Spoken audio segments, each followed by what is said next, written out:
Legends buns, and then the tournaments happen, you never get to see them. And that always sucks. So I feel like 7 had like such an interesting hold on the meta too, because like as soon as a new legend comes in, it's like, okay, what are these 6? And it turns out 7 just has like a whole new kit of 6. Just like, yeah, he's got twice as many, and you're like, oh, I guess I gotta learn. I gotta learn this character. Dang. like this character just hops in a tank. You're like, yeah. yeah. Let's see, Java. Oh, gonna get hit by the weapon throw there. Throws the weapon up. Gonna get hit by the ground pound. D-Light. Tries to go for the dare. The dare doesn't. It's weird where Java ended up after that D-Light. I think Stingray was expecting that dare to hit. I was expecting it to hit as well, but it just kind of moved to the left a little bit. Either way, Stingray looking pretty good here on the Hattori. You know, sure, Java was able to go ahead and beat the 7, but Hattori's a different beat. Okay. Yeah. I mean, Stingray doing pretty solid. Nice spot. Java on the orb right now. Let's see. Okay. Yeah, getting that Sair. Let's see what edge guard we see. A lot of control, going for the orb down air, and then yeah, sidelight as soon as trying to predict when Stingray was getting back on the stage, but Stingray with a good mix-up. End light. Nice. Aggressive play from Stingray. Yeah. We see him doing that a lot. We saw him do that against Blaze a little bit earlier, where he'd go off base with the aggressive head guard. And then Java just comes back and immediately does down sig and just spikes him. Alright, Java saying, you don't get any respect yet. This set just started. Oh. Yeah, Stingray with some control here. Like it. You see Stingray does this thing where like he'll hit you and then he'll chase after you and then he'll jump and he'll spot dodge. He's trying to like effectively tech chase you, where like if you dodge at that time, if he does it at the right timing, he can gravity cancel the spot dodge into something to chase you. And if you do nothing, he'll just let it rock. Oh, okay, so it's like a very strong option select. Yeah, but it's like exactly. also kind of aggressive? Yeah, exactly. Because Yeah. obviously, you know, if you like do it wrong, you don't have your dodge for a little bit, but usually you're doing it in a spot where you're in advantage and you can fall and touch the floor faster so that you get your grounded dodge cooldown, which is a lot quicker. Okay, Java managing to refresh here. Oh, no way that missed. Great play from Stingray, but even better avoidance from Java. Stingray with nothing. Java going for the empty sig again. Nice, that's a double. Yep. The triple. Oh, sick. Man, that's so rough to deal with there. And honestly, I give a lot of credit to Stingray there, because a lot of times when you go for sidelight on spear and then you backdash and then you go for sidelight again, it will cover the dodge down. But if you're a little bit slow with the second sidelight, a lot of the times they get to touch the floor by the time you hit that second sidelight, and they get their dodge out, so you can't get the gravity cancel D-light. So it was well executed. from Extremely Stingray. well executed. Yeah. Okay, wait, going super aggressive. Managed to get the sword back into the ground pound. Oh my god. Oh my dang, Stingray, why didn't you play sword earlier, bro? Like, Yeah. this sword is great. Stingray's sword is actually amazing. I'm not used to seeing the Stingray sword. And it's really weird too, because Java, when he first came up, was known as like the Leffen of Brawlhalla. Where like he was, not in personality, but in terms of the story. And so at the time, we had players like Sandstorm, Boomy, Cody Travis, Phazon. They were like all clearly top players. And then like the God Slayer. And he was the God Slayer of Brawlhalla, where he took them out one by one. There's a really cool fan art that was made of.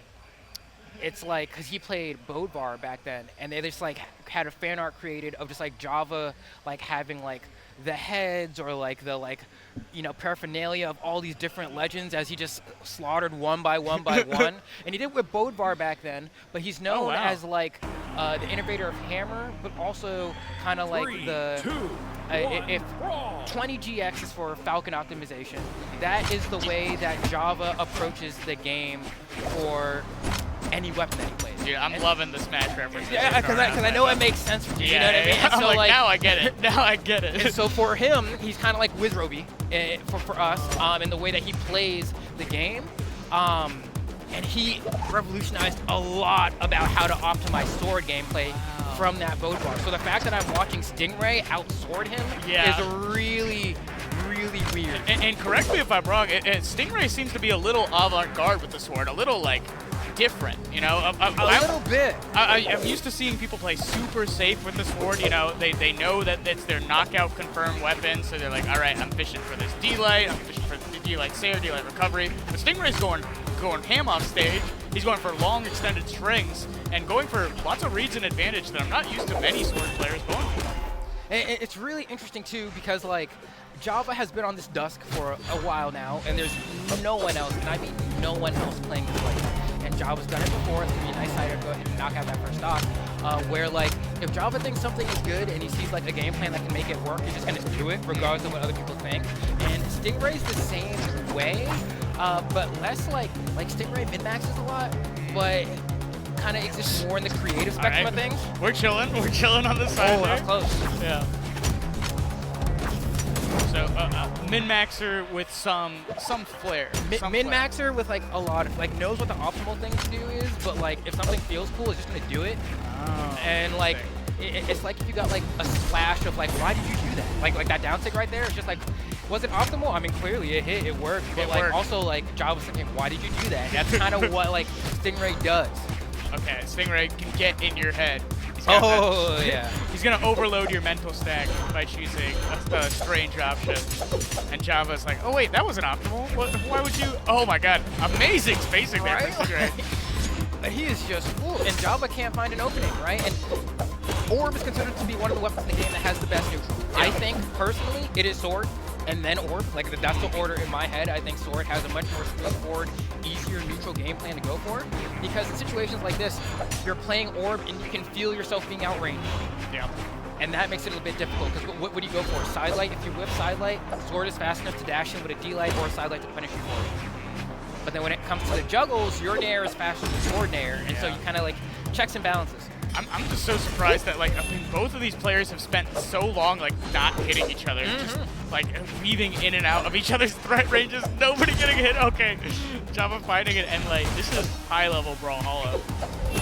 Oh, he gets caught on the sidelights here. There, gonna keep that stock. Stingray goes low. Java waiting, maybe throw it down air. No, he's gonna wait on the side, and you see the exclamation points, right? But Stingray manages to go ahead and land onto stage. He lights side air. It's not going to be enough. Going to go ahead and chase Java. The weapon throw's no good, but he has a spear there. He can grab pound if he wants. Oh, he goes for the down sig. I like it. I like it. Java's just patient, though. If at any point he decided to try to cross through to grab a weapon, he would have been caught by that, but just was not feeling too antsy there. The patience is really showing itself. That's the second time that raw down sig has paid off for Java. I think it's a really good checking Stingray's movement. Stingray's been like dashing in a lot, pretty aggressive, and then Java just kind of sets up that down sig. Nice nair, that's going to lead to the KO. Last stock here.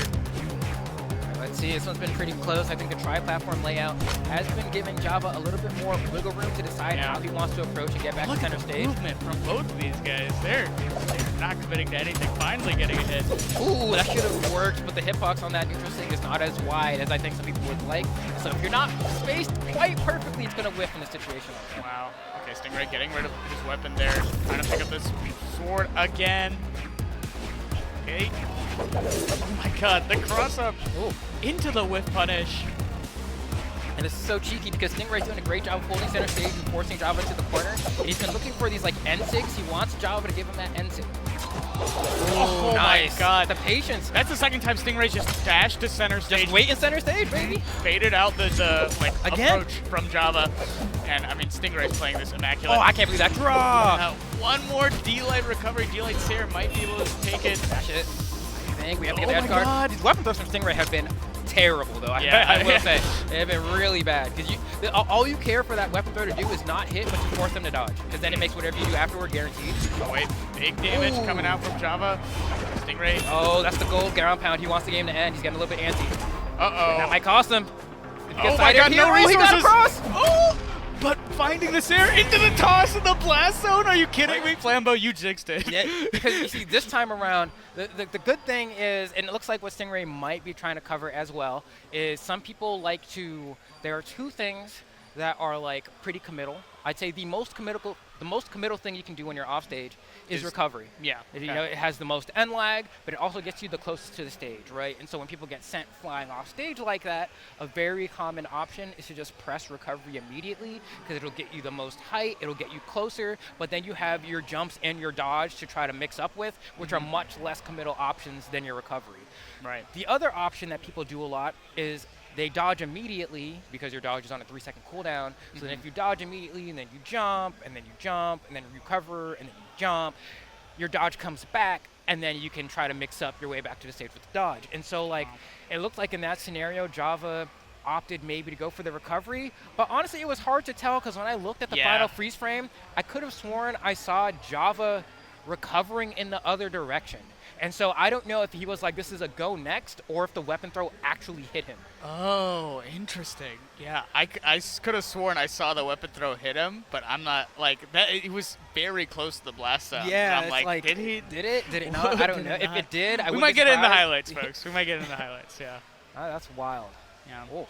But man, Stingray's kind of Yeah. on Java right now. I'm here for it though. I'm here for the Stingray Hattori. Mhm. No other region is playing Hattori, and also like it's weird to me because Java also has a Hattori.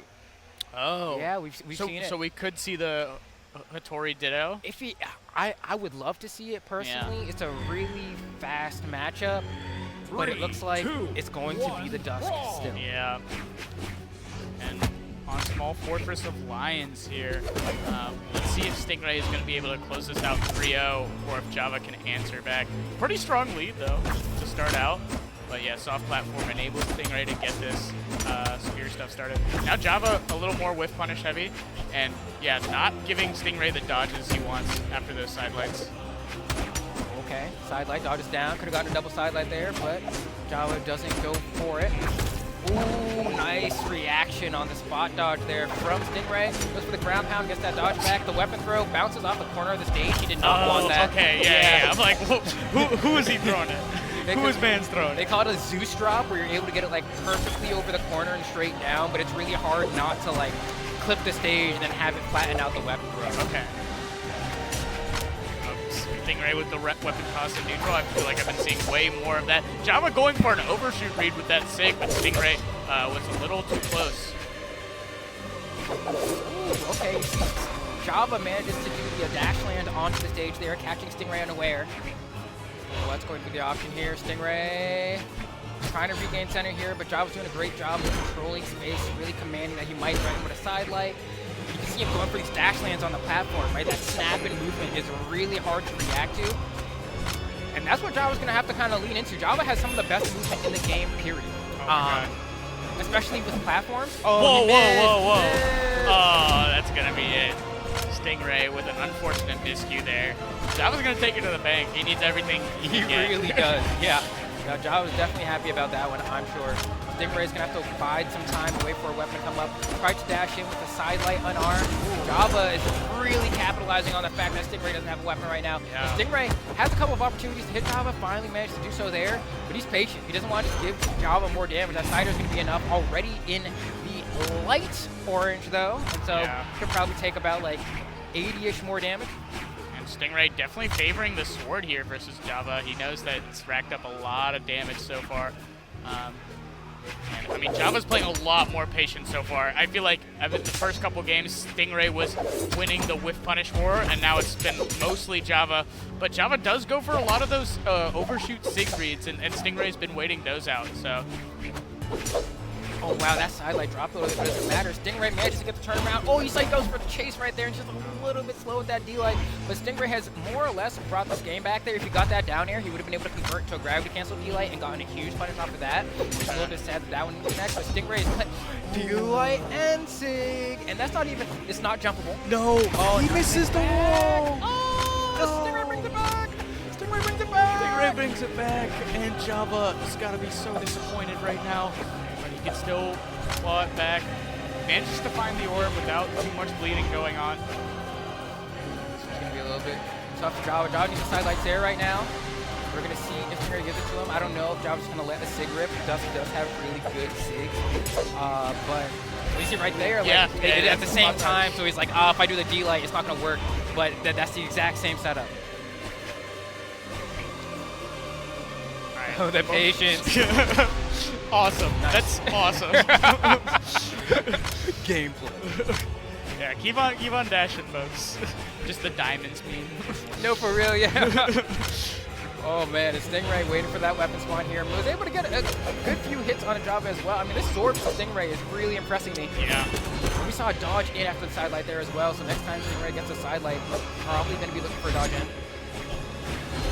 Okay, Stingray with a very crisp movement, winning these scramble situations.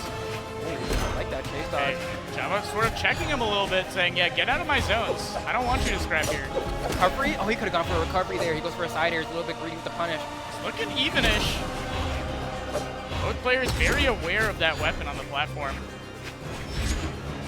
Maybe trying to bait the other player and try to pick it up, go for a weapon toss. This one's weird because Stingray, he's playing very patient, but he's not getting many hits, right? He's just kind of, Java's the one finding hits right now, and Stingray's kind of crumbling a little bit. And it's because Java, it's like Stingray wants to get him on beat, but Java's kind of dodging on the off beats and it's tripping him up. And so it's just like, okay, well, like, you know, you have to commit to something, Stingray. Like, there you go. I mean, he gave you a SIG because he wanted to end the game, but like, you're not going to get all those opportunities. He's going side air. Hold on, D-Light side air doesn't jump because he recognizes he gets a D-Light, and the ground pound is perfectly spaced. Stingray is able to defeat Java 3-0. I was scared for him. Yeah, toward the end of game clutch. 3. Another clutch. by Stingray. Another oh my clutch. God. Yeah, Another clutch. Kid's out of his mind. He's playing really hot. And, I mean, the sword, I mean, I feel like the set started out with the Stingray spear. And then